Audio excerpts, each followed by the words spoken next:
जय जगन्नाथ सांग मैंने आपण समस्त को हैप्पी दिवाली। चलतु आज गोटे बढ़िया रेसिपीटा करवा। आज आम बनवा ये शागर नाम कौन आपण मैंने कमेंट रे कहिबे। जेहेतु आम बाहर रोचे ये शाग खाइबा आमर स्वप्न, तो जिते बड़े मिले ना बहुत खुशी लगे खाइबापी। चलतु आज आम बनवा ओडिशा स्टाइल शाग भजा। देखो सांग मैंने आम शाग काटा होगला रेडी। ये काटी ने नाड़ी ये पीसेस रखी ता नाड़ ता शाग सब काटी नहीं। चलो सफा करवा। देख ए भर भलसे पानी नदेले आम सफा करदे। ये शाग को ये घसी घसी सफा करेंगे। देख आम शाग धुआ सफा होगला। 3 ରୁ 4 थर सफा करने बाली रही। गैस ऑन करदे। एबे आम कड़ा बसे दबा।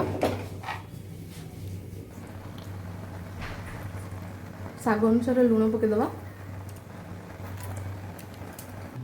हल्का चीनी देदबा। नाड़ी सीझापी आम 2 ରୁ 3 मिनट ढाँकी दबा। गोटे बड़ रसुण नहीं ये दरदरा छेची ने। देखो शागर के पानी बाहर शागर पानीटा मरवा दरकार, तेज जाए शाग टेस्ट लगे। शाग सीझीगला अलरेडी काढ़ी देजी। आम छुंक दबा। कड़ा गरम होगलानी आम तड़का तेल दे दीजे। शुद्ध सोरष तेल लियाई देखु। तेल गरम होगा। आम शुखला लंका देदबा। मुझे 4टा शुखला लंका नहीं जेहेतु आम छुआ खाइबे से मुझे छिड़ेनी, किंतु आप भांगिकी शुखला लंका देवे ता टेस्ट फ्लेवर आसो बढ़िया। देखो आम लंका होगला पूरा कला पकईदे। आम 5 फुटन तड़का देनु कहीं 5 फुटन खाते भल लगे से जीरा सोरष तड़का देचे। रसुण ऐड करदबा। हल्का भाजी देते लाल हवा पर्यटन भाजी ने।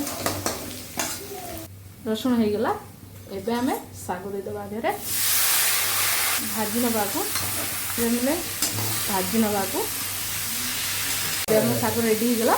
एबे आम काढ़ी देखा केवल तार लुक आस टेस्ट आस पूरा रेडी। मुझे खाई कौन केमती